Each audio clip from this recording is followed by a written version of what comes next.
Welcome back to another episode of the Downsizing Roadmap podcast with your hosts, Jody Roscoe and Heather Fisher. We're talking about all things downsizing, from our own experiences with clients to guest experts. Let's make downsizing easier, one conversation at a time. Hi, welcome back to Downsizing Roadmap. I'm Jody Roscoe. I'm Heather Fisher. And today we're going to talk about why downsizing is so hard, the science of decision fatigue. Those words, decision fatigue, such a real thing. It is totally a thing. And we see it over and over when people just get overwhelmed with the amount of stuff that they have and decisions on making, on each little thing. So we're going to just talk about why that feels hard and scientifically why it's hard and decision fatigue and what you can do. Like what are some ways that we can outsmart it? Yes, I love that. I think that this is not something that comes along, just with downsizing. We hit this decision fatigue all throughout life. For sure. Starting with little kids when you're like, what do you want to wear today? And it's just massively overwhelming. But if you say, do you want to wear this outfit or that outfit? And you've simplified the decision-making process, you can make more progress. So I think our biggest one right now is what's for dinner. Yes. Oh, the worst question in the world. I was fatigued from that one 20 years ago.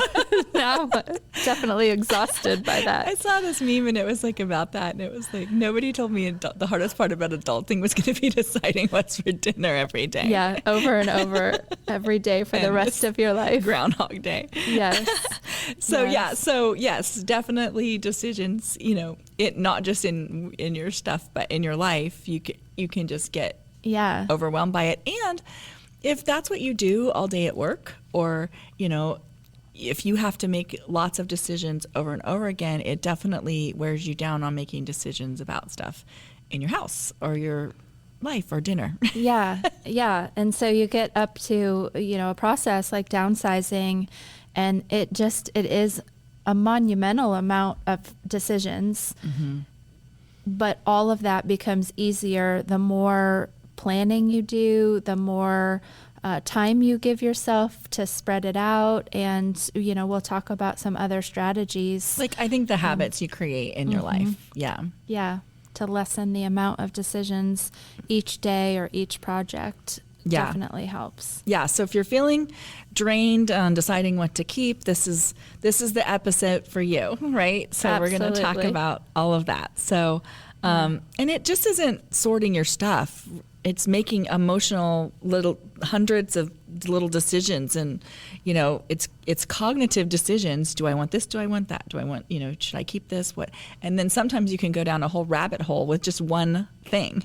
You're looking at this thing going, oh, what do my kids want it, or what am I, whatever. Yeah. I looked up the definition of decision fatigue, and it's the decline in the quality of your decision making after a period of making numerous choices.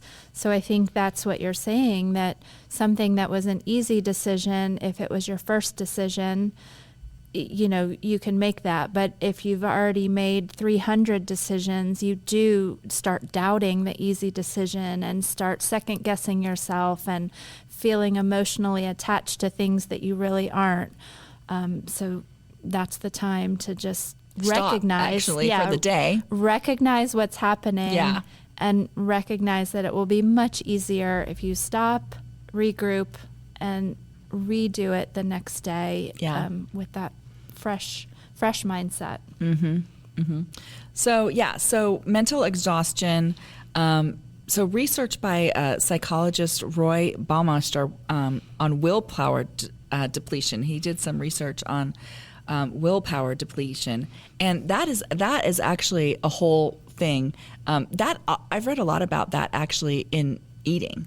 You have your willpower all day, like if you're on a diet or something. So you can kind of like relate it in this way. But if you're on a diet, you have your willpower, and then by the end of the night, like I'm one of those that like, okay, now I'm snacking after dinner. Like I just had dinner. Like I don't need a snack, but like my willpower from the day is gone. Yeah, because the willpower is a decision every moment to, it comes into play because you are trying to change a habit or change, a behavior. So you're deciding every minute of the day, no, I'm not going to have that snack. No, I'm not going to have that snack. And should I, shouldn't I? Yeah.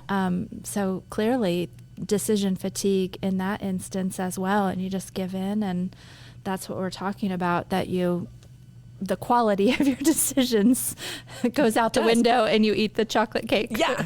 Yeah. And you eat all of the chocolate cake, not just a little bit of the chocolate cake. But what he was researching was about like judges, and they, it's shown that they give harsher rulings later in the day. Like they have more empathy or more, willingness to hear all the sides of it or whatever that looks like. I don't know what that is, but by the end of the day, they just can't hear any more of whatever it's the excuses or whatever is happening, and they end up giving harsher rulings later in the day, which is, I'm sure they don't mean to. I'm sure they don't even know they're doing that. No. It's just a level of, okay, I just can't, I need the decision making to be over.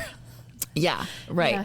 right. So, that's for us when we're choosing what we eat or don't eat. And also like looking at things in our life, we have 100 books. Which ones are we keeping? We have 15 pairs of jeans. Which ones are we keeping? And, sometime in the beginning of the clean out, that's easy. It's like, oh, these don't fit me. I don't like the way these feel, whatever. But by, the 100th thing that you're looking at, it's like, I don't know. Do I like this? Do I not like this? I don't even know. Yeah, it's a total zone out. And, we talk about, stats about the house. And if the average American home has 300,000 items, and you're talking about going through to make room for a move or to declutter your house, whatever, that's 300,000 decisions. Yeah. So you can see how giving yourself time and starting early, you can break that down into manageable chunks, and how overwhelming it could get if you've waited and you're hitting that mountain. They're not all important or hard decisions, but it's the quantity makes them feel harder and more exhausting. Yeah, most of them actually are not hard decisions. No. It's just that there's too many piled up. Yeah. So I think we talk about that a lot, that you should always start with easy things. Yeah. So that you can get the bigger bulk of decisions out of the Yeah. way while they're easy. So start each day with an easy category, start the whole process with easy categories. Because twofold, you can get decisions out of the way quicker, but you'll build momentum and you'll build confidence in your decision-making ability, because you're like, oh, that wasn't as hard as I thought. Oh, that wasn't as hard as I thought. And when you hit those harder things, yeah. You have that confidence. Well, and sometimes like one tactic is that you go through all of your stuff and you just make the easy decisions. Like the stuff that just one quick sweep where you just know I totally can get rid of those things. Yeah. And then another day, another time you go through it again and you can definitely get rid of more. It's just, those things might take a little bit more thought process or whatever. Or sometimes it's just like it's you're seeing it with fresh eyes. By the end of the day, the last time you were cleaning out that drawer or that closet or your bin of kids' clothes that you have from your kids, you got all sentimental and couldn't let it go. But today you've started at the beginning with that, the fresh, and you're like, oh no, this can go. What were hard become the easy. Yeah. Because the easy is already out of the house. Yeah. Yeah. Yep. That for sure happens. Yep. So. So every item is a decision, and the emotional weight just makes it more taxing.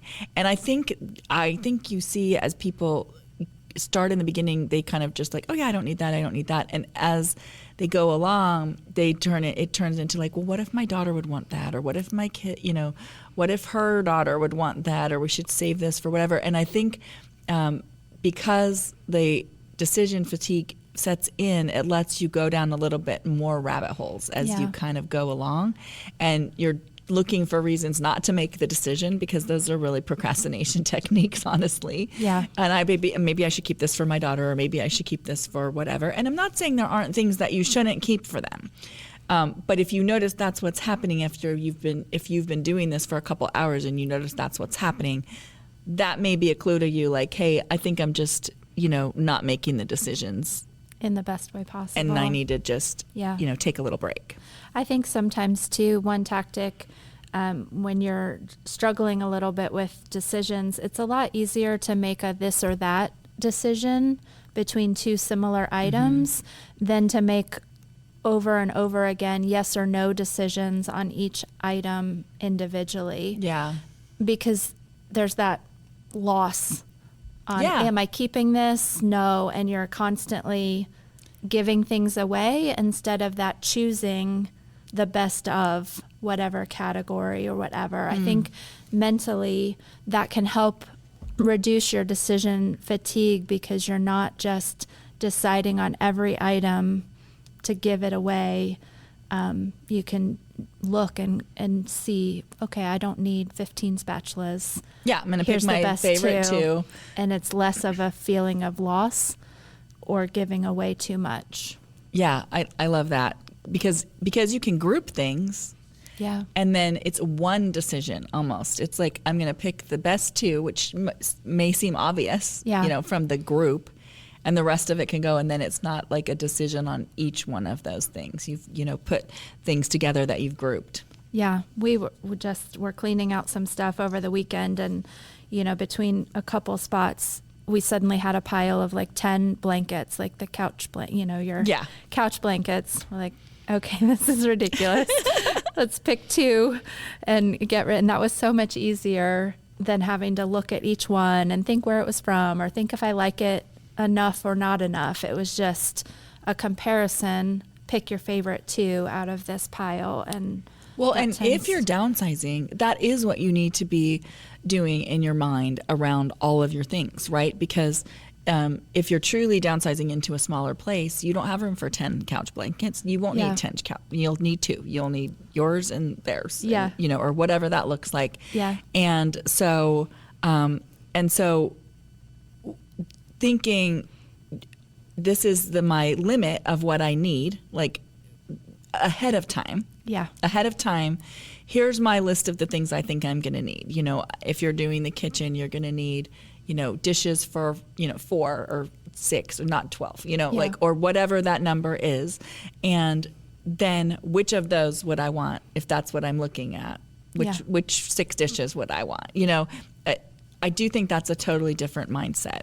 Absolutely. And what your emotional mindset is when you're doing it matters too. So if you are doing this from a place of stress or that you need to do it immediately for whatever reason, or there has been something that's happened in your life that's causing you to do this, or whatever that is, whatever the life transition is. Moving's big on a life transition on its own. Moving on its own is a big life transition. So but there could be more on top of that. There might be a loss. There might be something else that's going on. Or it's just a whole new season of life. Maybe you're retiring. It's a whole new season of life. And change, even if it's exciting, is still mentally, hard, right? And so where you're coming from on that day also plays into what you're looking at there. Yeah, let's talk a little bit about how decision fatigue and these emotions show up, and so that you can recognize, like, this is happening. Yeah, it's time for a break. So if you are working on any task and you're just starting to feel paralyzed by the task and it's bringing on much more anxiety than it should, and you're just feeling overly emotional about it, time to take a break. Yeah. If you are avoiding or procrastinating, you're kind of doing the project, but you're going for lots of snacks, or you're searching for something to listen to at the same time. If you're just avoiding getting started and not really diving in, maybe you've had enough for that day and time to stop. If you're seeing your emotions come out to your loved ones in ways that you don't want to see, and you're just snapping at each other, you're losing sight of that, dream and the reason why you're doing things, it's okay to stop for the day. If you're just making sweeping decisions let's throw it all away, or no, I'm keeping it all. There's nothing wrong with that. It's that you have made too many decisions for that day, and it's time to revisit it tomorrow. You either stop the whole project or you move to a different category that's easier. Whatever that looks like, it just means, you've lost that ability for the day to make good, rational decisions. I totally agree. And I think that some of this also, though, shows up in the beginning before you've even started. Yeah. Sometimes you're feeling like this, avoiding, procrastinating, feeling paralyzed before you've even started. And so for decision fatigue, this shows up, just to be clear, after you've been making decisions. So after you've spent a day or a week or whatever time frame working on things, and then these feelings start to come back up again. If you're feeling like this in the beginning, then that's you're just kind of afraid to get it started rolling. Maybe you're afraid of what that future is going to look like. Maybe you need to step back and do some of that dreaming again. Or you need to just start creating a habit where you're doing it a little bit every day, 10 minutes a day, 15 minutes a day, whatever that looks like, and just creating a habit around doing it. So if these things are showing up, feeling paralyzed, avoiding, snapping, sweeping, just take it all, I'm keeping it all, whatever, before you've started doing any of it, then you do need to get started on it and just to do a little bit every day. If they're coming after you've been doing it, then it's time to take a break. Yeah, absolutely. Good point. So let's talk about some strategies where, when you're starting for the day, you're doing your 10 minutes or you're doing a bigger project, there are ways to combat the decision fatigue from the beginning, so you're not just waiting for it to show up. You can make the whole thing a little easier. I love the first one we have here, preset rules. I think this is the 10-minute challenge or whatever. Different ways, there's lots of different ways to preset those rules, but you're giving yourself those parameters on how to be able to check the box for that day. And so, some examples might be, I'm going to work on this for 10 minutes today, and that's it. That's the rule, and you just don't stop till that 10 minutes are over. Some other rules regarding the stuff, some examples, before you even make your first decision, you decide, if I haven't used it in 2 years, it goes. Just a hard and fast rule. Maybe 1 bin per child for keepsakes. If keepsakes and memory things are, the thing that catches you and is hardest for you, put some parameters on space, on how much, so that you know that preset decision, that you can have permission to keep enough for whatever you've defined. If it hasn't been unpacked since the last time you moved, right out of the house. Oh my gosh, how many people do we have that? Yes. Oh, so many people when we are, they're getting ready to sell their houses, and they're, whether it's downsizing or not, they're just getting ready to sell their houses, and we start looking around, and we're looking at the storage area, and it's like, oh, those boxes we moved here. Next time you guys move, Ryan's boxes are going out. Yeah, I gotta deal with Ryan's boxes, but they'll be like, yep, those were there when we moved in, and we never did even unpack them. I have no idea what's even in them.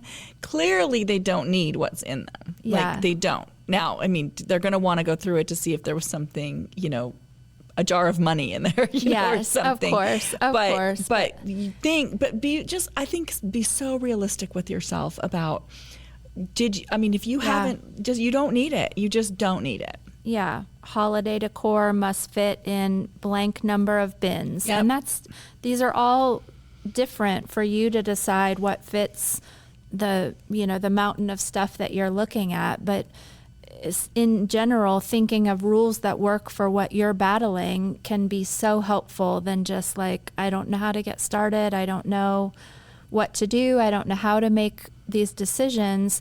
That's going to cause that decision fatigue to set in much quicker. Yeah, because think about the difference between saying to you, hey, clean out your holiday stuff, or hey, your favorite holiday stuff needs to fit in these 2 bins because that's how much storage these bins can go, wherever in the new house. Your favorite things have to fit in these 2 bins. That's how much room we have. That's so different. I think that when you, we have a quote from Barry Schwartz, and it's the more choices that we have, the harder it is to choose, right? Yeah. And so what I love about this preset rules is, number one, you're thinking about it beforehand. So you're not in the middle of it trying to think about it. You're going to use your rules as, guidance. But it narrows down the choices, right? Yeah. And so if you have a bin for your kids' stuff, and you have more stuff than fits in the bin, you have to go through it again till you get to that's what fits in the bin.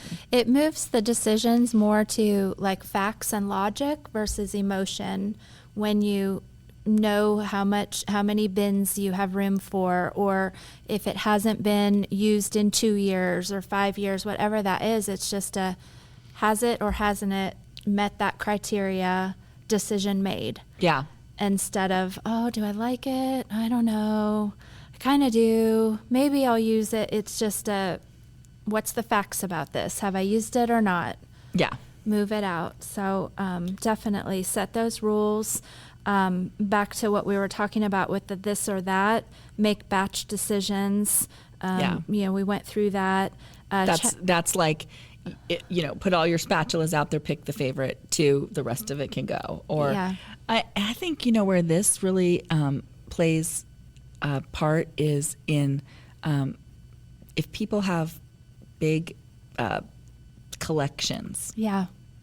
And you just pick your favorite 2 or 3 things, whether that's your parents' collection that you're trying to take something from, if you want that, or whatever, or yours, and you ended up, you know what happens to a lot of times to people? It's like somebody will be like, I love roosters, and then every single person they know gives them a rooster, right?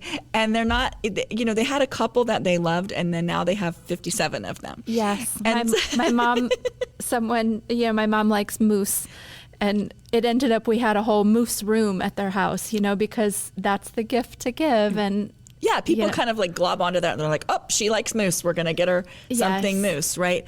And so in the beginning she did, and maybe in the end she didn't even like the moose anymore. At some point you get to a point you're like, that was enough. I didn't mean for that all to happen necessarily. Yeah. But I think the batch decisions are great for collections of things. And if you're going and you can't take that whole collection, then what are your top 3, top 5, depending on what you have room for and what the thing is, and then batch the rest of it can go. Yeah, and then with that batch decision, you're defining what you're keeping both by need. I will need 6 towels at my new house. What are my 6 favorite? Instead of looking at every towel, well, I do like this pink color. I do like how soft this one is. And then you end up and you still have, 40 towels out of 50 because you liked them.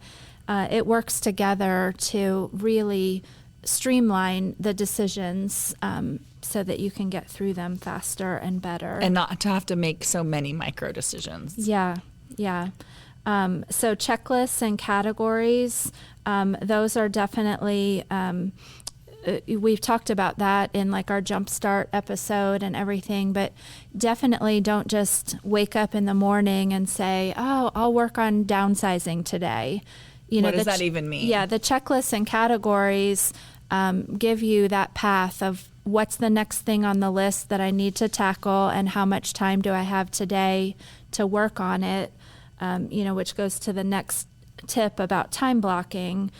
You're just moving through with a plan instead of overwhelming yourself with a mountain of undefined, I just should downsize. What does that, what does that mean for you? And what does the end result look like that you're trying to get to? Mm-hmm. I find that in everything, we watch Top Chef.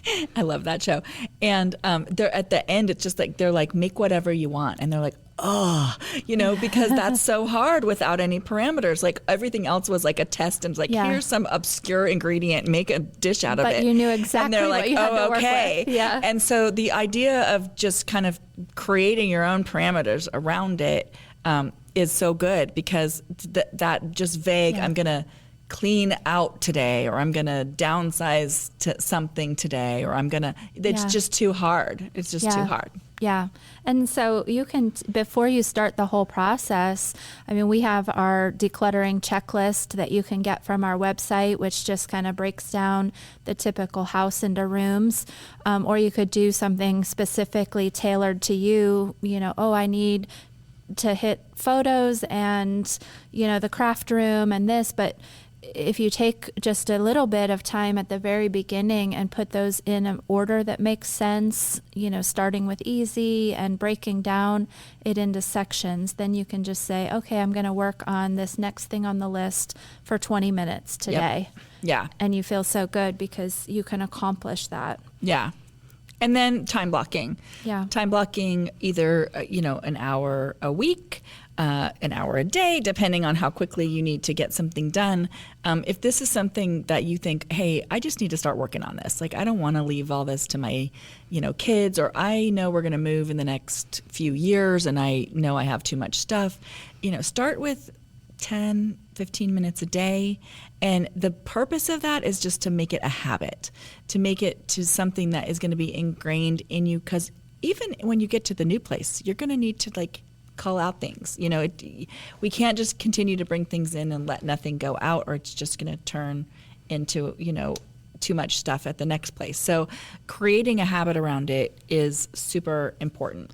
Yeah, and I think on the flip side, if you are tackling this on a tighter time frame, you're moving in a month, or you're moving in a couple weeks, or things have just approached faster and you're needing to tackle big things, you definitely want to make sure that you take care of yourself through that. So if you're going through this, don't neglect getting enough sleep at night. Don't try to pull all-nighters, or make sure you're getting the right nutrition and water and taking breaks, because this can be an overwhelming thing. And not only for your health, but for that decision fatigue, taking a 10-minute break to go back and making sure you get something to drink and eat and get rid of that hangriness and all of that can help just kind of reset if you still need to continue on that day. Make sure you're taking care of yourself.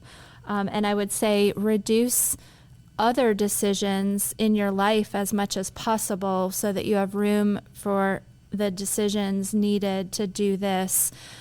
So decide ahead of time, what you're having for dinner that's easy, or decide we're ordering pizza at the end of the night, and, whatever, make your sandwich and put it in the fridge in the morning so it's just ready when you have a break. Try not to compile all now the what am I going to have for lunch and what am I going to have for dinner? All the decisions that we make daily anyway. If you can reduce those by making easy decisions ahead of time, you just know, you don't have that what's for dinner also weighing on you, or I'm starting to get hungry, but I'm not ready, or any of those things. Pre-make as many daily decisions so that you can focus on downsizing decisions. Yep. So, so those are the strategies. Preset some rules, make batch decisions, checklists. You can reach out to us for some of those. Time blocking. So just kind of give yourself parameters. I guess that's the bottom line of it. Create them. Just create yourself parameters so that it makes it easier on you. Yeah. And for a short time frame or a longer time frame to do this, when you've defined what you need to accomplish in a day, you can end the day knowing you accomplished it. And I think that's important. We've talked about it before, but when you can check the box and celebrate the win, celebrate what you did that day, because, you said, I'm going to clean these, 3 areas and you did, that's enough. Then it's a stopping point before you don't know what to stop and you're wandering through. Yeah. Without knowing. The other thing about decision fatigue, it really hits you at the end of the day. Yeah. So if you can get your, couple hours, if that's what you need to do, if you're on a quicker time frame, if you can get those in the morning and, stop for the day, then that's maybe a better choice, just to get that late day decision fatigue is not when you want to be starting the project. Absolutely. So yeah, we hope that this was helpful. Again, our 30-day decluttering checklist is on our website, downsizingroadmap.com. That's a great starting point to build those parameters and start dividing up the work. So feel free to sign up for that download. And if you need us, you can contact us on the website, and we will be back next week with another episode. Yeah, it's not that you're bad at it. It's just that your brain is doing some heavy lifting. So give yourself science. a break around it. Yeah. Yep. It's true. It is science. Yeah. So, all right. Good to talk to you all. Talk to you next time. Okay. Thanks, Jody. Bye. Thanks for joining us on the Downsizing Roadmap podcast. If you found this episode helpful, be sure to subscribe, leave us a review, and share it with someone who might need a little downsizing inspiration. Have questions or ideas for future episodes? Reach out to us on our website, www.downsizingroadmap.com. Until next time, let's keep simplifying and moving forward.